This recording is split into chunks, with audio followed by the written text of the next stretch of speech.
بیاین باغمون نشون بدم. اینجا که خونه است دیگه، اینجا که دیدین خونه است، قبلا نشونتون دادم. اینجا یه حالت بالکن طوریه، ببینید یه حالت بالکن طوریه. بعد دیگه اینجا آب چون نیست دبه میگیرن. بعد اونجا هم که جای غذا و ایناست دیگه. اینا هم که درختای سیب، کاملا یه بالکن باصفایی. ببینید این بالکن نمای کلیشه، چقدر نازه. جلوش دقیقا پر از سرسبزی و درخت و اینا که در خونه باز میشه روی به باغ. بعد اینجا چون نمیتونی بری پایین پله زدن، ما از پله هاش میریم پایین که باغو نشونتون بدیم. خب ببینید از همینجا این که درخت سیبه، اینجا بیشتر درخت سیبه. بعد این محدوده‌ای که شما میبینید، این محدوده‌ای که الان نشون میده، اینجا ازش آب میاد. ببینید این لوله ها رو میبینید، این لوله ها ازش آب میاد.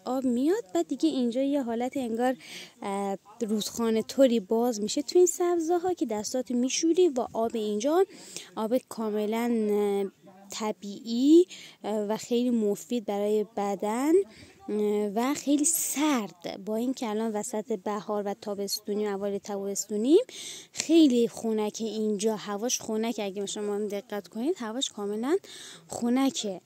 بعد آبش هم که دیگه طبیعی و کاملا مفید برای بدن. خب ببینید اینا همه درخت سیبه.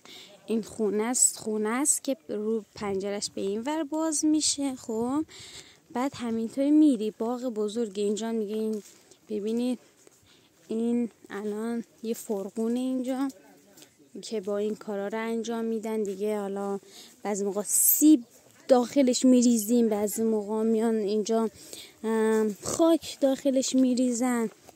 این درخت زردآلوه که نداره امسال متاسفانه، چون سرما زد ما نداشتیم زیاد. خب این قسمت هم باز درخت سیبه.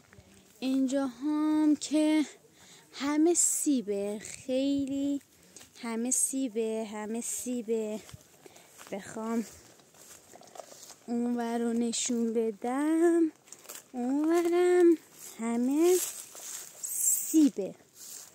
ببینید اینا همه بیشتر درخت سیب داره. ببینید اینا همه درخت های سیبه. میبینید سیبه هنوز نرسیده. انشالله دیگه فصل فکر کنم شهریور، آره دیگه مرداد شهریور، اینا دیگه فصل جمع کردنشونه. خب اینجا هم ببینید این باغ ما روبرو هم یه باغه، ولی باغ همسایه است که اینجا زندگی میکنن، محل زندگیشون دیگه. اینا اینجا ما نیستیم، ما هر 6 ماه، ما که خودمون نه مامان، اینا هر 6 ماه اینجا، هر 6 ماه سمت خونه اصلی مونم. و ببینید اینجا یه حالت دره طوری داره ها. ببینید بخوام نشونتون بده، اینجا سیلگاهه که سیل میاد. ببینید اون بالا نشونتون بدم، سیل میاد، تا سیل میاد دیگه میره اون پایین. و این یه حالت شیب طوریه که دیگه نمیتونی راحت هر کس بیاد بالا یا بری پایین. حالا من بازم نشونتون بدم از نزدیک. دیدید اونن که باغ روبرویه. خب و ما اینجا دیگه ببینید اینجا ما به درختامون که میان، منظورم از رسیده اینه که ببینید واقعا میان اینجا کود بهش میدن، کود میدن، آب میدن. حالا با اینکه آبم نیست ولی از چشمه، اینجا چشمه هست که در ویدیوهای بعدی بهتون نشون میدم چشمه رو. ببینید اینجا دیگه اینطوری به اینا میرسه. این گلابیه، این درختمون گلابیه. ببینید خدا یه ذره هنوز خب کامل نرسید، هنوز کوچولو هم از این درخته دیگه. فکر کنم چند سال، نزدیک کمه، خیلی کمه، نزدیک فکر کنم 2 ساله که مامان اینا اینجا دارن میان. این تازه اینقدر شده و داره گلابی میده. ببینین این باز سیبه. اینا سیب بهاری داریم و از این سیبایی که سیب بهاری و این یکی رو میگن سیب زمستونی، بهاری زمستونی بهش میگن اگه اشتباه نکنم. آره دیگه، این سیبای بهاری که حالا چیز نیستن، سیبایی که میان دیگه تو بازار، از اون سیباه. خب حالا الان میگن که تو باغ خودش نمیدونه که چیه.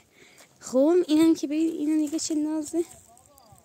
این میگن از این قاصته کاری که فوت میکنی آزاد درآورده میشه. خیلی نازه نه؟ خب دوستان این یه قسمت از معرفی باغمون بود. انشالله برای دفعات بعدی باز دوباره آشنایی میذارم از ویدیو، از داخل باغ ویدیو میذارم که قسمت های مختلفش رو معرفی میکنم.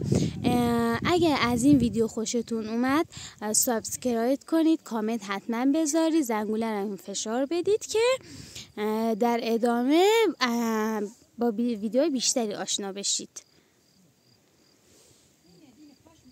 خب خدا نگهدار.